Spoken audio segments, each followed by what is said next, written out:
નમસ્કાર મિત્રો, બધાનું એક નવા વિડીયોમાં સ્વાગત કરું છું.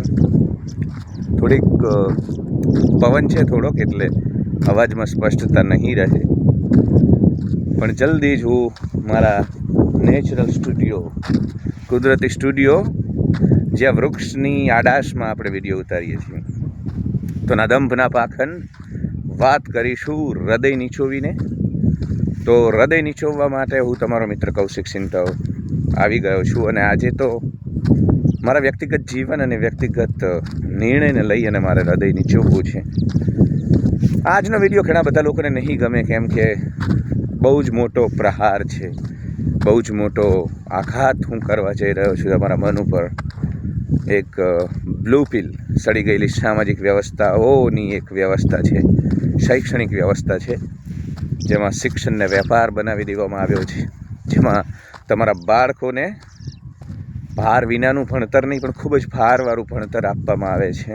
એમના માનસિક સ્વાસ્થ્યના લીરા ઉડે છે, એમના બાળપણના સપનાઓ રોડાઈ જાય છે. તમારી અપેક્ષાઓમાં એમનું બાળપણની નિર્દોષતા ચગદાઈ જાય છે. તો એના ઉપર વાત કરવી છે, અને એ પહેલાં આપ સૌને વિનંતી કરું છું કે ડિસ્ક્રિપ્શનની અંદર તમને સૌથી ઉપર યુપીઆઈ આઈડી મળશે.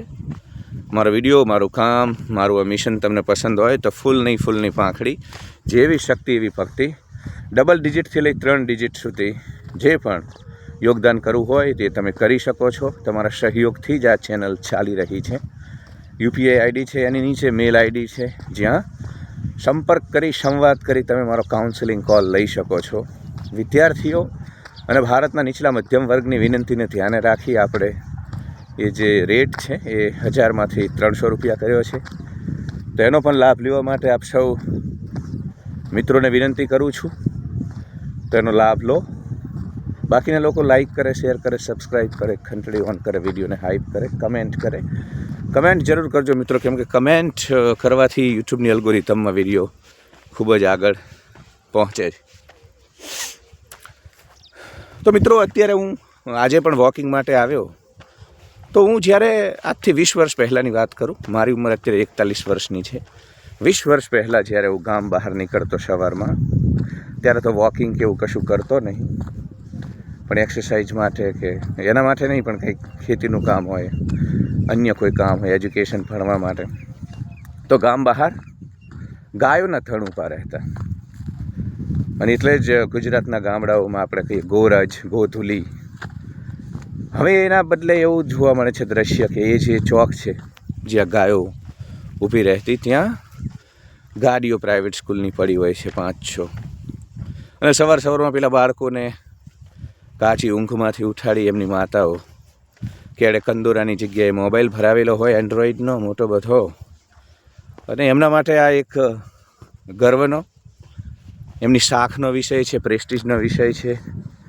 એમ કે અમારા છોકરા તો ફલાણી સ્કૂલમાં જાય છે જેની ફી વધારે છે.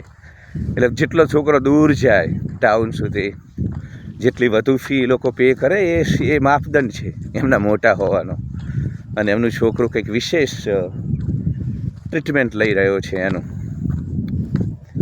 તો આ બધું ચાલે છે.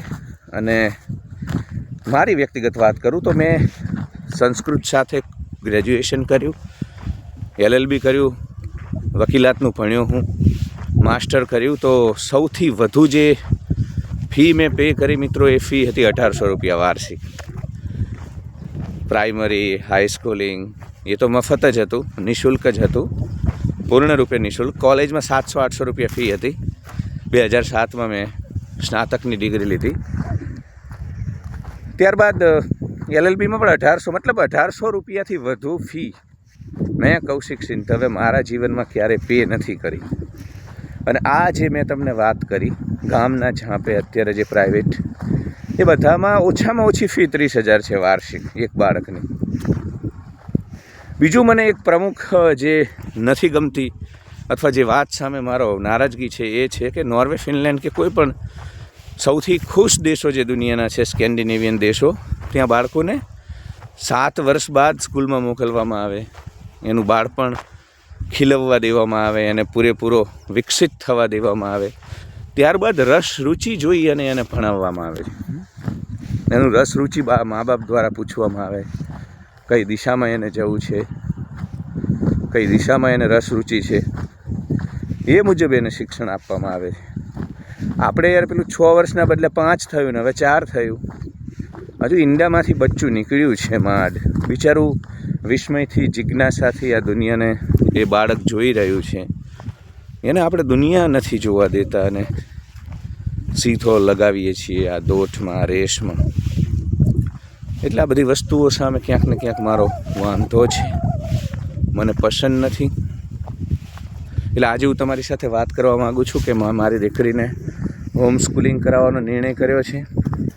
ઠીક છે, હજુ અહીંયા 1 વર્ષ સુધી ગામમાં જ સ્કૂલ છે, સરકારી શાળા છે અને એની મિત્રો છે ત્યાં. એટલે કંપની માટે સહજીવનના પાઠ શીખવા માટે ભલે જતી હોય, પણ જિલ્લા ચાલુ જે શૈક્ષણિક સંસ્થાનો છે, શૈક્ષણિક વ્યવસ્થાઓ છે, શૈક્ષણિક ડિગ્રીઓ છે, એના ચક્કરમાં હું મારી દીકરીને પાડવાનો નથી. કેમ કે મને લાગે છે એક જીવન છે, ક્ષણભંગુર જીવન છે, નાનકડું જીવન છે. અને ગુરુકુળ વખતની શિક્ષા પદ્ધતિ તો માનસિક રૂપે મજબૂત બનાવતી હતી, બાળકોને શારીરિક રીતે મજબૂત બનાવતી હતી. પણ આજકાલની શિક્ષણ વ્યવસ્થાઓ કોઈ પણ રીતે 2 ટંકનો રોટલો પણ નથી આપતી.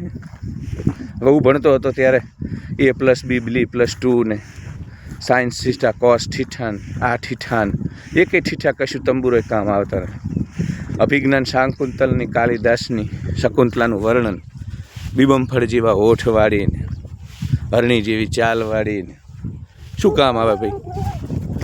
ગઈકાલે મારા પત્નીને, આવતીકાલે પત્નીને દાઢમાં કવર કરાવવા માટે જવાનું છે, 5,000 ખર્ચો થશે.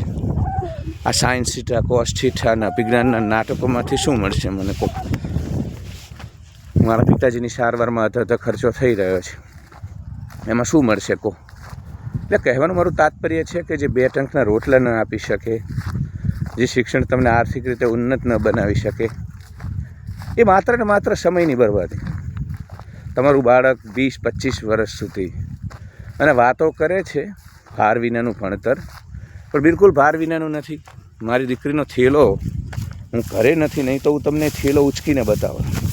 ખરું મને કમર રહી જાય એ મારી દીકરીનો થેલો ઉચકીને હું 1/2 કિલોમીટર ચાલું તો મને સબાકો પડી જાય એટલું વજનદાર એ. પછી પાછું ઘરે આવીને લેશન.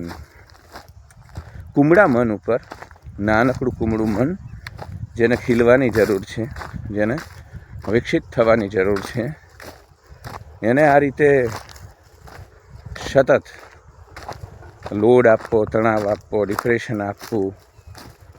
એટલે મેં આ નિર્ણય કર્યો છે. ઘણા બધા લોકો આજના નિર્ણયમાં, કેમ કે હું ખુદ અહીં પણ વિરોધનો સામનો કરી જ રહ્યો છું, પણ આપણને તો ટેવ છે.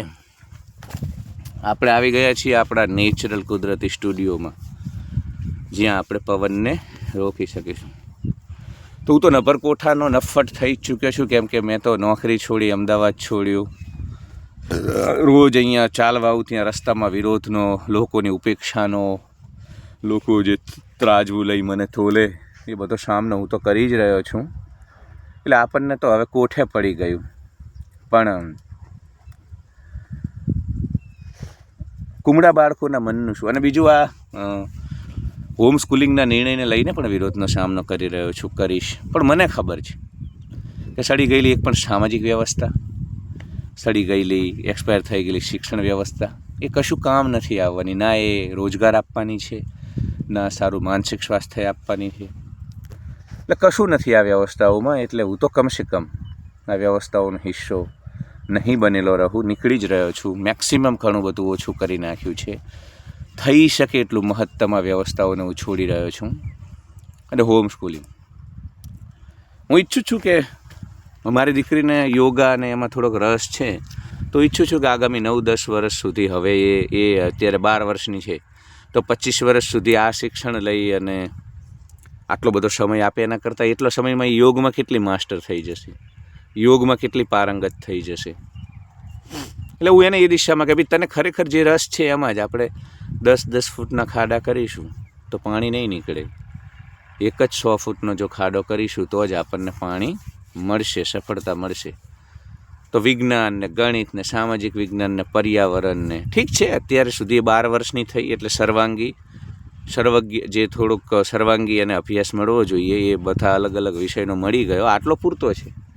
હવે જે પારંગત થવાનું છે, માસ્ટર જેમાં થવાનું છે, એ શિક્ષણ આ નથી. એ શિક્ષણ એના રસ રુચિનું, કે ભાઈ એને યોગમાં રસ હોય તો હું એને 10 વર્ષ હવે યોગમાં જ ફોકસ કરાવું, ત્યારબાદ ઋષિકેશ મોકલી દઉં. ઋષિકેશમાં એ યોગનો કોર્સ કરે તો વિચાર કરો એ કેટલી બધી એના પોતાને ગમે છે એ વિષયમાં, કેમ કે નહીં તો એનો સમય હજુ બીજા 5-6 વર્ષ સુધી, પછી એ છેક માસ્ટરમાં જઈ અને તમે લોકો આપણી શિક્ષણ વ્યવસ્થાઓ મેઇન જે વસ્તુમાં એને પારંગત થવાનું હોય એ દિશામાં લઈ જાય, છેક 20 વર્ષે. હું અત્યારથી જ એને એ દિશામાં લઈ જઈશ. બીજું તમે જોજો, તમારે ફરવા જવું હોય, ક્યાંય પણ બહાર જવું હોય તો સૌથી મોટું એક હર્ડલ અથવા તો કે ભાઈ રજાઓ પડે ત્યારે મેળાવે, અત્યારે તો સ્કૂલ છે, તો એના કારણે તમે ક્યાંય હરીફરી શકતા નથી, ક્યાંય જઈ શકતા નથી. તો બહુ બધો સમય તમારો એક જગ્યાએ તમને બંધન જેવું ફીલ થાય છે. ડીલબંધનું પેલું આપણે નથી કહેતા, અહીંયા અમારા ગામડામાં હવે કહે કે ભાઈ ગાય ભેંસ ના રાખતા, ડીલબંધણું થશે. ડીલબંધણું એટલે મિત્રો તમે ક્યાંય જઈ ન શકો, તમારે સતત એ જગ્યાએ બંધાયેલું, કેમ કે ગાય ભેંસને ચારો નાખવાનો હોય, એવું જ આ ડીલબંધણું છે. આપણી પ્રાથમિક શાળાઓ મતલબ આપણી જે પણ શિક્ષણ સંસ્થાનો છે એના શિક્ષણ એ ડીલબંધણું છે. અને આટલો બધો સમય રોજ 10 વાગે જશે, સાંજે આવશે, ત્યારબાદ પણ લેસન. એટલે ભાઈ રમવાની, કૂદવાની, જીવનને જિજ્ઞાસાથી, વિસ્મયથી જોવાની.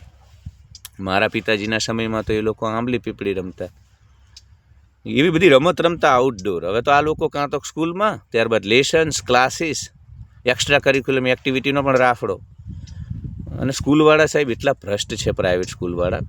હું મનાલી છોકરાઓને લઈ જાઉં છું, તો મનાલી કેમ્પ માટે જ્યારે આપણે આ લોકોને સંપર્ક કરીએ કે ભાઈ મનાલી કેમ્પમાં આપણે તમારા બાળકને લઈ જવાનું છે, તમારી સ્કૂલના વિદ્યાર્થીઓને, તો એમાં પણ એમને કમિશન જોઈએ.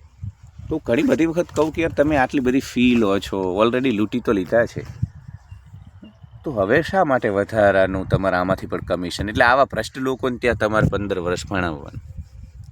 એ સિવાય સ્કૂલની અંદર કેવા કેવા લોકો છે, કેવા પ્રકારના શોષણ શારીરિકથી લઈ માનસિક થાય છે, તમને ખબર છે. બુલી કલ્ચર, કે જેના કારણે છોકરા છોકરીઓનો આત્મવિશ્વાસ બાળપણથી મરી જાય, એનું આત્મબળ બાળપણથી મરી જાય, ભયની ગ્રંથિ એની અંદર ખૂબ વિકસિત થઈ જાય, આવો બધો માહોલ છે. હું સાહેબ મનાલી જાઉં છું, મનાલી જતી વખતે જે બાળકો મારી સાથે આવે છે એટલા બધા અવિવેકી છે કે એમની ટીચરો અને રીતસર રોવડાવે, આખો રસ્તે પરેશાન કરે, કોમેન્ટ કરે, બુલી કરે, અને શિક્ષિકાઓ કશું જ ન કરી શકે. ત્યાં સુધી કશું ન કરી શકે કે ગઈ સાલ મનાલીમાં એક શિક્ષિકાને ચિંગમ ચોંટાડી દીધું એના વાળમાં, તો રીતસર વાળ કાપવા પડે એમાં. મેં તો ધોકો લીધો, કીધું દંડિત કરું આ સાલા ઉદ્દંડ અવિવેકી બાળકને. પણ એ ના કે મારી નોકરી ચાલી જશે. ખાનગી શાળાઓમાં બાળકોને કસ્ટમર તરીકે જોવામાં આવે છે, એ ગ્રાહક છે, અને અમે સર્વિસ પ્રોવાઈડર છીએ. એટલે પેલી ગુરુકુળવાળી ગુરુ શિષ્ય ઓલ ધેટ જે ભારતની એક વૈદિક પરંપરાની બનાવેલી વ્યવસ્થાઓ હતી, ઘણા બધા અંશે એને આદર્શ કહી શકો, એ બધી નાશ પામી છે. એટલે આ માહોલમાં તમારા બાળકને, મને તો ઉચિત નથી લાગતું, એટલે પણ મેં નિર્ણય લીધો છે કે હોમ સ્કૂલિંગ કરાવીશ. 10મી સ્પિતા કલગીધર બાદશાહ, ગુરુ ગોવિંદસિંહ, શિવાજી, મહારાણા પ્રતાપ, મેડમ કામા, ઝાંસીની રાણી લક્ષ્મીબાઈ, કલ્પના ચાવલા, સુનિતા વિલિયમ્સ, એવા સન્નારી, એવા સજ્જનો જેને મજબૂત મનોબળ, આત્મબળથી કશુંક મેળવ્યું આ સંસારમાં, સમાજમાં, વ્યવસ્થાઓ. એમના જીવન ચરિત્ર ભણાવીશ અને એને જે વિષયમાં રસ છે એમાં પારંગત બનાવીશ. બધો સમય એમાં આપશે. ત્યારબાદ ઋષિકેશ જઈ અને માસ્ટર થશે. તો આ પ્રકારની મારી યોજના છે. કેમ કે મને આમાં એ આટલી બધી ફી ફરી, ચલો એક સમયે પૈસાને ગૌણ બનાવી દઈએ, તમારા બાળક માટે તમે ખર્ચો કરવા તૈયાર થત, પણ એવા લોકો, એવી વ્યવસ્થાઓ જ્યાં કશું મળવાનું નથી. તમને લાગે છે કે આજકાલની વ્યવસ્થાઓ બાળકને એક સારું આદર્શ જીવન પણ આપતી હોય? એટલે મેં આ નિર્ણય થોડોક કર્યો છે. ઘણા બધા લોકો આજે પણ વિડીયોમાં કરે, કેમ કે આ નિર્ણય, કેમ કે સમાજ નહીં સમજી શકે ને, એ લોકો ઉપર તો બધો કે ભાઈ કૌશિકભાઈ બીજી બધી વાતો બરાબર, કોર્પોરેટની નોકરીઓની વાતો તમારી સાચી, એ શોષણ સાચા, સડી ગયેલી સામાજિક વ્યવસ્થામાં કોઈ કોઈનું નથી, બધા સુખના સાથી છે, એ તમારી વાતો સાચી. પણ હવે તમે શિક્ષા ઉપર આવ્યા, તો યાર આ સૌથી મોટી આ વ્યવસ્થાઓ અને આ જે કોર્પોરેટ આ કેપિટલિઝમ એ બધાને સૌથી વધુ ફાયદો કોઈ કરતું હોય તો શિક્ષણ સાહેબ. અને સરકાર પણ કુલડીમાં ગોળ ભાગી પ્રાઇવેટ ખાનગીકરણને પ્રોત્સાહન આપી રહી છે. એટલે જે મૂડીવાદી બજારવાદી લોકો તમને સવારથી સાંજ સુધી દોડાવે છે, જે EMIના બિલ્સ ભરાવે છે, જે એક દુષ્ચક્રની અંદર એમને તમને ફસાવીને રાખ્યા છે, એમાં શિક્ષણ મોટું. અમદાવાદના બોપલ ખુમામાં મારી સાથે મીડિયામાં નોકરી કરતા મારા મિત્રોનો પગાર 1.5-2 લાખ છે. તો ખબર નહીં આ લોકોને બેંકમાંથી ડેટા મળી જાય છે. એ ખાનગી શાળાઓ જે રિસોર્ટ જેવી શાળાઓ છે, એને શાળા ન કહેવાય, 5 સ્ટાર હોટલો કહું છું હું. એ લોકો ઘરે પહોંચે અને કહે કે એટલે તમે નહીં તો તમારું બાળક, તમારી પત્ની તો એ આફામાં આવી જાય, ઇન્દ્રિયજન્ય સુખો, સેન્સ ગ્રેટિફિકેશન્સની ચપેટમાં આવી જાય. એટલે તમે નહીં તો તમારા બાળકો કોઈને કોઈ ચપેટમાં જરૂર આવી જશે. એટલે બિલકુલ પણ આ લોકોની ચપેટમાં આવવાની જરૂર નથી. આ લોકોના જે વ્યવસ્થાઓ તમને લૂંટવા માટે બનાવવામાં આવી છે એની અંદર એનો હિસ્સો બનવાની જરૂર નથી. એટલે હું તમને ચોક્કસ એટલું કહીશ કે આ વ્યવસ્થાઓમાંથી નીકળી જાઓ, આ વ્યવસ્થાઓમાંથી નીકળી જાઓ, નહીં તો આ વ્યવસ્થાઓ તમને ખતમ કરી નાખશે, તમારા મનને ખતમ કરી નાખશે, તમારા બાળકના મસ્તિષ્કને ખતમ કરી નાખશે. તો મેં આ નિર્ણય કર્યો છે. એના આ ઘણા બધા કારણો છે. એક તો એવી બિનજરૂરી વાતો ભણ્યા કરવાની, એવી બિનજરૂરી વાતોને લઈને આપણે ચાલવાનું કે જેનો જીવનમાં કોઈ ઉપયોગ નથી. એટલે એના બાળપણને ખીલવવા માટે થઈને પણ મને આ બધું બરોબર લાગતું નથી. બીજું યાર, એક્સ્ટ્રા કરિક્યુલમ એક્ટિવિટીના નામે સ્કૂલ પિકનિક, સ્કૂલ, એમાં પણ આ લોકો રીતે આખું વર્ષ દરમિયાન તમારી જોડેથી ફી તો લે, ત્યારબાદ એક્સ્ટ્રા કરિક્યુલમ એક્ટિવિટી પ્રવૃત્તિઓના નામે પણ તમને રંજાડે છે, લૂંટે છે, પરેશાન કરે છે. મેં કહ્યું ને, ઘણી બધી હોસ્ટેલની તો હજુ મેં વાત જ નથી કરી. હોસ્ટેલમાં તમારા છોકરાઓ સલામત નથી. 2025માં સૌથી વધુ વિડીયો આવ્યા હોસ્ટેલના, જે શારીરિક શોષણો થયા, છોકરાઓના પણ, દીકરીઓના પણ થાય છે. એટલે આવા માહોલમાં આપણે આપણા છોકરાઓને ધકેલી દઈએ છીએ. ઘણી બધી વખત પંથ સંપ્રદાયોની સ્કૂલોમાં પણ ધકેલી દઈએ છીએ, જ્યાં બાળકોના શારીરિક શોષણ થાય છે. એટલે અનેક પ્રશ્નો છે. આ સંસાર, સમાજ અને શૈક્ષણિક વ્યવસ્થાઓ એવી આદર્શ નથી રહી જ્યાં તમારું બાળક સુરક્ષિત રહે. એટલે સેફટી, સિક્યોરિટીથી લઈ અને ઘણા બધા એવા વિષય છે જેને લઈ અને આપણને એવું લાગે કે આ દુષ્ચક્ર, મતલબ આ અનનેસેસરી જે પ્રક્રિયાઓ છે જેમાં માનસિક રીતે દોહન થવાનું છે, શોષણ થવાનું છે, એમાં આપણે બિલકુલ પણ આપણા બાળકને પાડવું ન જોઈએ. તો હું આ કરી રહ્યો છું. ઘણા બધા લોકો આ નિર્ણયની સાથે સહમત નહીં થાય.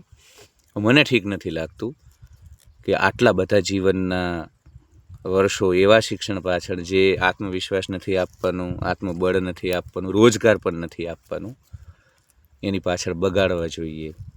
એના કરતાં તમે કેટલા બધા ફ્રી રહો, તમારે જ્યાં જવું હોય ત્યાં જઈ શકો. તમારા બાળકને તમે હું ખેતરોમાં લઈને આવું, હું એને જંગલોમાં લઈ જાઉં, એને પ્રકૃતિની વચ્ચે લઈ જાઉં, જે ખરેખર સર્વાઈવલ માટે, એને રાંધણકળા શીખવાડીશું, એને સ્કિલ શીખવાડીશું કે એના જીવનમાં આ શિક્ષણ તો એને રોજગાર નહીં આપી શકે, પણ એવી બધી સ્કિલ અમે શીખવાડીશું.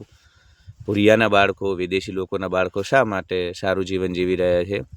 મજબૂત કે એ લોકો